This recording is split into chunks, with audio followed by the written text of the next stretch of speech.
I will talk first about my first experience of an NDE at 4 years of age.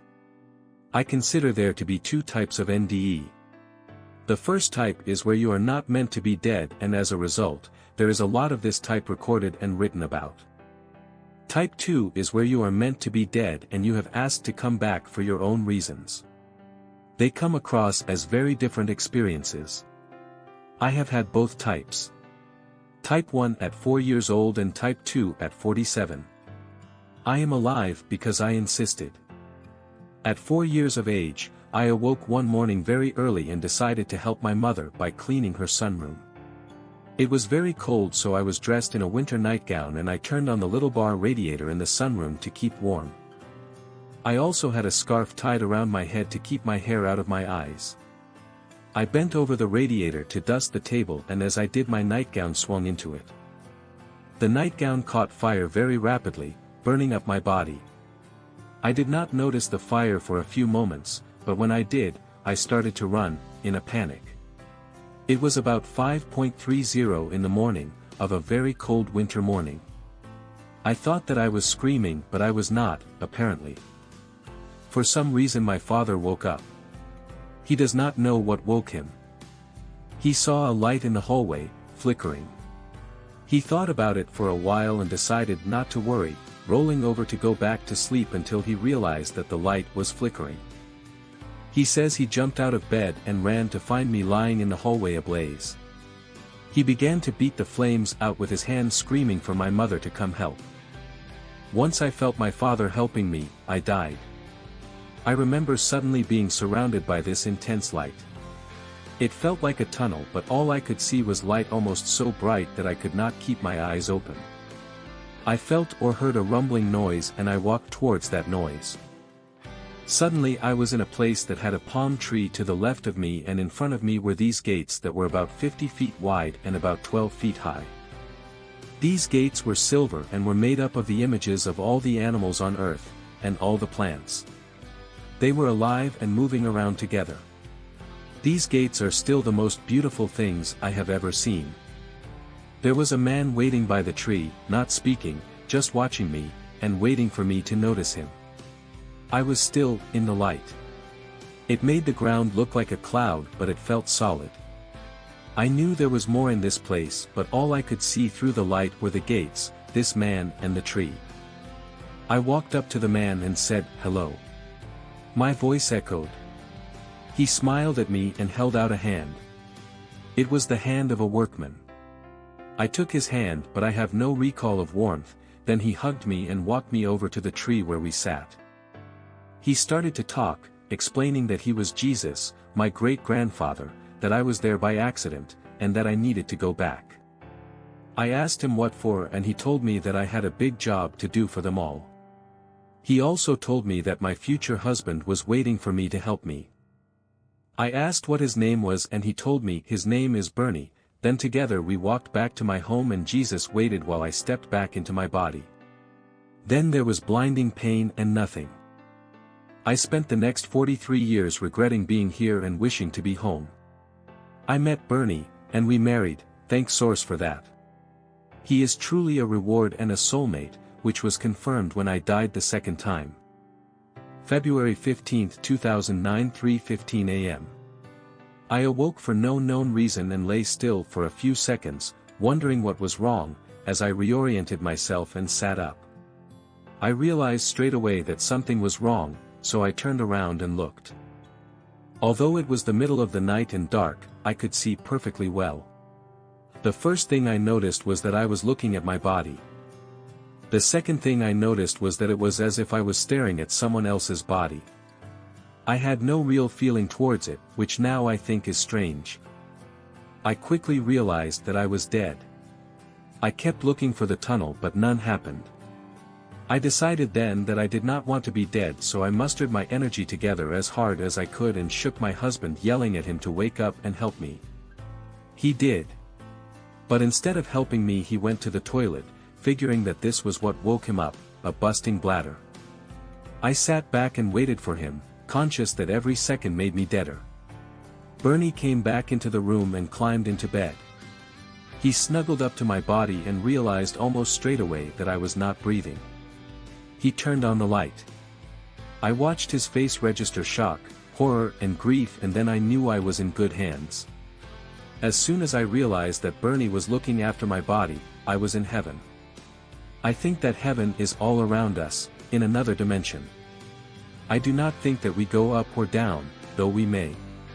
It just feels like another dimension.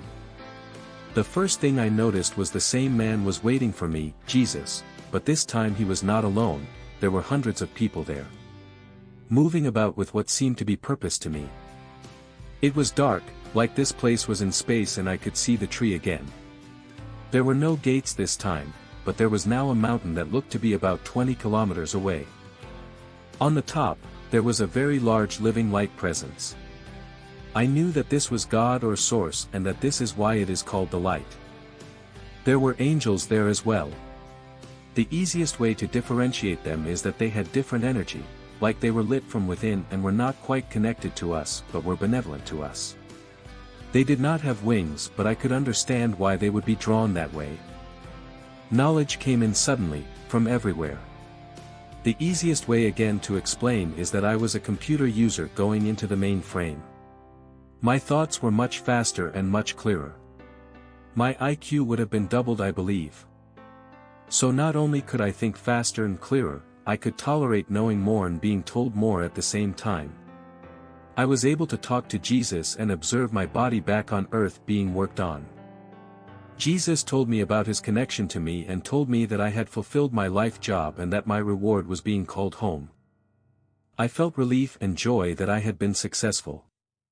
My life has been spent caring for and genuinely helping people, often in the face of being ridiculed, ostracized and held apart. It was a very painful life and I was glad it was over. Then I thought of my husband who had come to earth to help me. How could I leave him? He needed my support as I needed his. I began to argue with Jesus to be allowed to go back. I asked to speak to God. Metatron appeared then and explained to me that I could not speak directly to God, as it would annihilate my essence to do so. While I was talking to Metatron, I was still seeing my body on Earth. I was aware of the electric shocks, 7 in total, as they happened as each jolted my spirit as well. I was aware that my animals that had passed over were also in heaven. I played and talked with them for a while, which was terrific. Then I spoke to some nephews who had died when they were very young. I was happy to see that they had still grown up and were interested in their family, although one of them was about to be reborn. I spoke to my grandparents.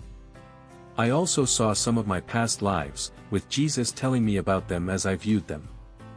All the time I was asking why I had died and could I now go back. It seemed that the spiritual beings felt I needed a rest and that Bernie would struggle but would come home to me soon enough. I just remember feeling angry that they could not really understand that he had been loyal to me and I should be loyal to him, but now I believe that they were trying to get me to 100% agree to the next job they wanted me to do, which was bigger than the first. And much harder. So there I was, flashing back and forth, watching the firemen, Bernie and the ambulance officers working on my body. Your brain capacity and your consciousness are so much greater in spirit. You are capable of much more than you are when it all has to be housed in your human body.